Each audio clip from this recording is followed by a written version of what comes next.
Invincible is back this week with the 4th episode of Season 3, and this was well and truly an episode of two halves.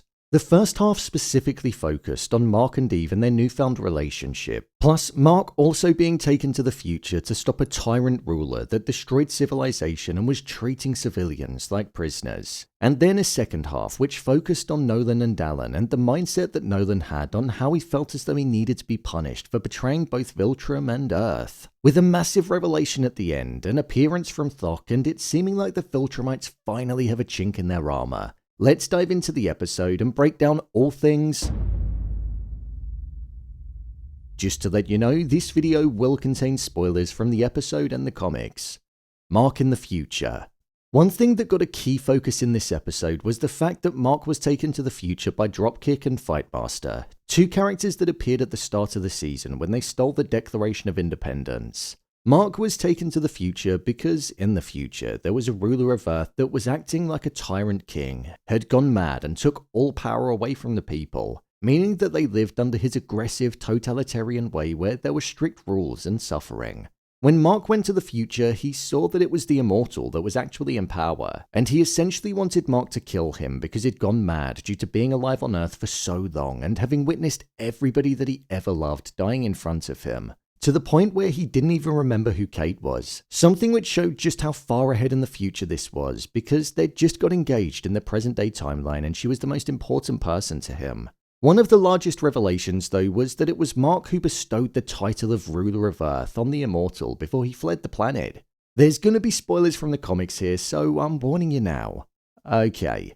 This is something that happened because following the war that occurred with the Viltrumites and Thrag, he made the decision that the Earth would be able to thrive better under the command of the Immortal instead of himself. This is because Mark is part Viltrumite and contains DNA of the very thing that brought death and devastation to the planet. Mark viewed the Immortal as a worthy candidate of being able to keep the planet safe, and also somebody that would allow it to prosper because he's human himself, and he'd be able to lead by example, yet also have the strength and power to protect from threats if they were to ever arise. However, as we saw in the episode, this isn't something that's gonna go to plan. I'm quite glad that we got to see the Immortal feeling the weight of his powers. In fiction, we often see that having the ability to outlive everybody that you've ever loved, cared for, and even knew on a basic level can be painful. Experiencing an infinite amount of grief would be a pain that I don't think anybody could ever relate to unless you had the ability to live forever. So it's no wonder why the Immortal wanted to be put out of his misery of his existence. This does make me question if the Immortal's actions were done because his head had completely gone. Okay, poor word choice. Or if it was because he needed to do something so bad that it would trigger Mark to return and want to take him down. I think it's probably a combination of both of those things. But the one thing that gets me most is, why didn't the future version of Mark return? Why was it the Mark from the past that jumped forward into the future that needed to save the day? I guess that's something that we'll find out. Could he be dead? Well, he might be. With Mark reluctantly killing the Immortal, it was a moment which, again, showed that death and killing was at the core of what Mark was doing. He spent the entirety of Season 2 trying to escape the violent side of being a Viltrumite and the death and devastation that it can bring. But as we've seen in the first few episodes of the season, he's had to channel it and mirror the type of actions that his father would have taken. That's why I feel Mark was so taken back by it, because he's trying his best to lead by example to Oliver and ultimately not mirror his father's actions, but he keeps getting roped back into that behavior time and time again. Saying, "Don't thank me, please don't thank me for that," summed it up perfectly. I don't think that the Immortal is fully gone. Mark said the line, "Make sure you keep the parts separate or he'll come back," so I feel there's more to come with the Immortal, and maybe even this timeline. Nolan and Allen. Nolan and Allen's time in this episode was something that filled the final 20 minutes with action, character development, and dedicated time with Nolan that I feel like I've been waiting almost a season for. Nolan still felt like he deserved to be punished for betraying both Viltrum and also his family, Debbie, Mark, and many other families on Earth, so much so that he was prepared to die for it. Despite Allen saying that they could both break out and go and find Mark so they could prepare for the war, he didn't want to. This was a completely different side to the Nolan that we saw in Season 1 of the show, and if anything, it showed the role that being on Earth served him.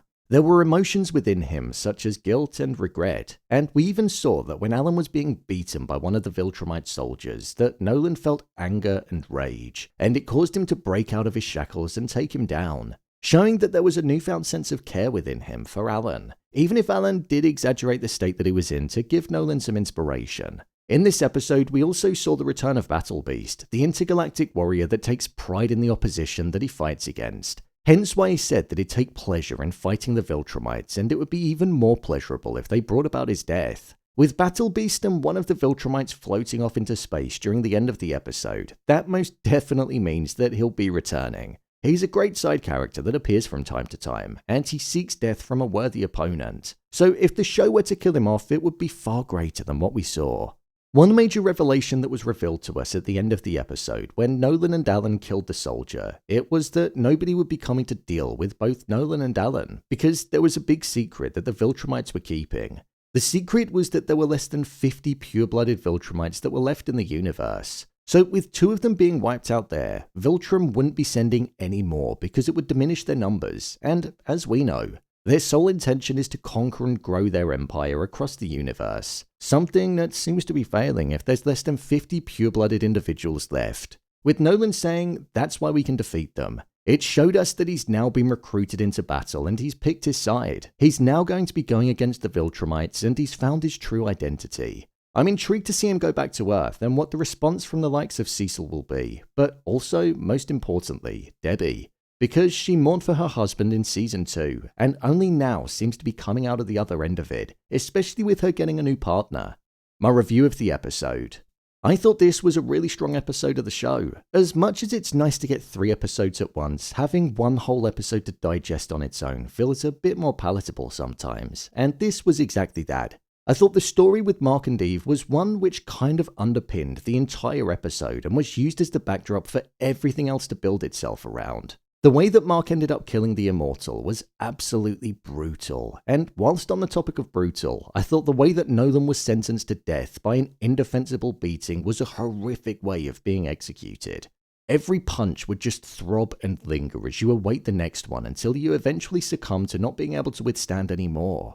The use of time travel in this episode was a factor that I thought was handled really well. The tiny detail of Mark having his clothes taken away from him and his future self seeming sad, and him questioning why that was, to us then seeing and understanding why as he was leaving was comical yet also really smart, so I thought it was handled really well. The episode being split into 2 sections could have been something that felt a bit disruptive, but in actual fact it was the complete opposite. I liked how the 2 stories were separate, and the incorporation of the narrator providing a recap on Alan's story and also being humorous about Mark and Eve was a nice comedic touch. And I'd say it showed that the show didn't take itself too seriously, but knew that it was worthy of reminding viewers what was going on. When comparing this season to Season 2, I feel by this point I was a little bit more impressed and immersed within Season 2. But I would say that Season 3 is building towards something big, far bigger than what we saw in the Season 2 finale. So this is more of a long game approach, so I'm prepared for that. We're officially at the halfway point of the season now, and it's as bloody, gory, humorous, comical, and emotional as I wanted and expected it to be. So I hope it continues on that trajectory over the coming weeks.